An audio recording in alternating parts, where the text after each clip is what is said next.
Kalau harus kehilangan kejujuran untuk mendapatkan sesuatu, itu terlalu mahal. Dengar baik Bapak Ibu Saudara, tidak semua keuntungan adalah berkat. Tidak semua keuntungan adalah berkat.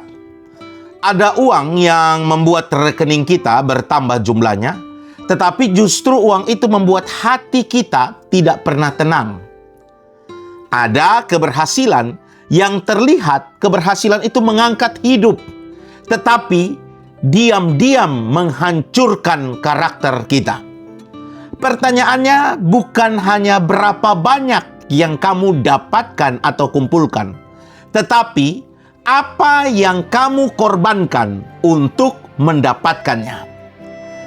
Ada sebuah kisah nyata pada tahun 1776 di Inggris. Pengkhotbah John Wesley menghadapi persoalan serius di kalangan jemaat atau komunitas Metodis. Ada anggota yang terlibat dalam penyelundupan. Mereka mencari keuntungan dengan menghindari hukum dan pajak. Ketika Joseph Benson mengambil tindakan tegas terhadap praktek itu, John Wesley mendukungnya. Bahkan pesan John Wesley sangat keras. Kejahatan itu harus dicabut sampai ke akar-akarnya. Bahkan jika akibatnya jumlah anggota Metodis harus berkurang, integritas tidak boleh dikorbankan. Mengapa? Karena bagi Wesley, lebih baik kehilangan keuntungan daripada kehilangan kebenaran. Bapak Ibu Saudara dikasihi dan diberkati oleh Tuhan.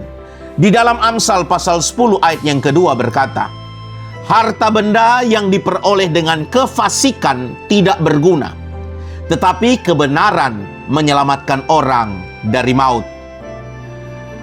Penulis Amsal ini, Salomo, tidak berkata bahwa harta itu jahat. Salomo tidak berkata bahwa harta itu jahat. Masalahnya adalah cara kita mendapatkannya. Cara kita mendapatkannya. Ada perbedaan Bapak Ibu Saudara antara kaya karena bekerja dengan benar dan kaya karena mengorbankan kebenaran. Ada orang kaya dengan bekerja dengan benar, tapi ada orang kaya dengan korbankan kebenaran. Bayangkanlah Bapak Ibu Saudara seperti seseorang yang menemukan suatu koper berisi uang. Tetapi koper itu terikat pada sebuah bom atau pada suatu bom. Kelihatannya menguntungkan. Tetapi semakin erat ia memegang harta koper tersebut, maka semakin dekat ia kepada kehancuran. Begitu juga Bapak Ibu Saudara, keuntungan yang diperoleh dengan dosa, keuntungan yang diperoleh dengan mengorbankan kebenaran, kelihatannya menambah sesuatu di tangan dan rekening kita, tetapi sebenarnya sedang mengambil sesuatu dari jiwa kita dan seperti bom waktu, tinggal tunggu kehancuran dan kejatuhannya. Belajarlah dari Yudas Iskariot. Ia mendapatkan 30 keping perak. Secara materi, ia memperoleh sesuatu. Hartanya bertambah. Tetapi untuk mendapatkan 30 keping perak, Yudas harus menjual kesetiaannya kepada Yesus. Akhirnya kita tahu uang itu tidak dapat menyelamatkan Yudas Iskariot. Inilah yang diajarkan dalam prinsip Amsal ini.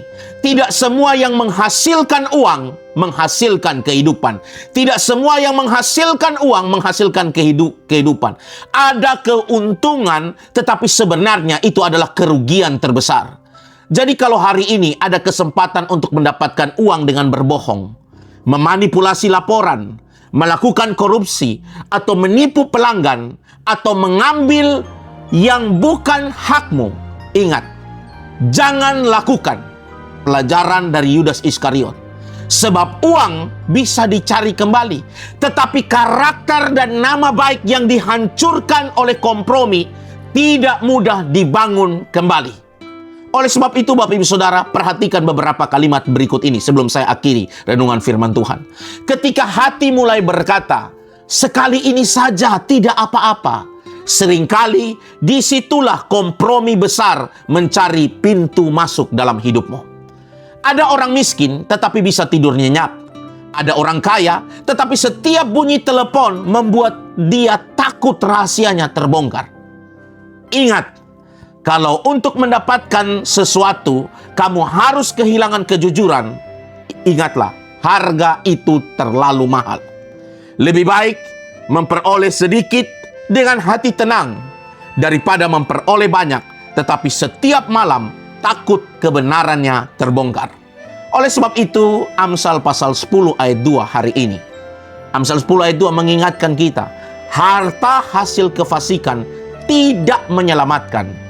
Kebenaranlah yang akan membawa kehidupan. Kiranya renungan ini boleh memberkati kita dan kehidupan kita memberikan kesaksian yang baik di tempat kerja, melalui cara kerja kita yang baik dan benar, di tempat usaha kita, bisnis kita, dan pada akhirnya nama Tuhan dipuji dan dipermuliakan melalui kehidupan kita, melalui pekerjaan kita, melalui usaha kita. Tuhan Yesus memberkati kita semua. Shalom.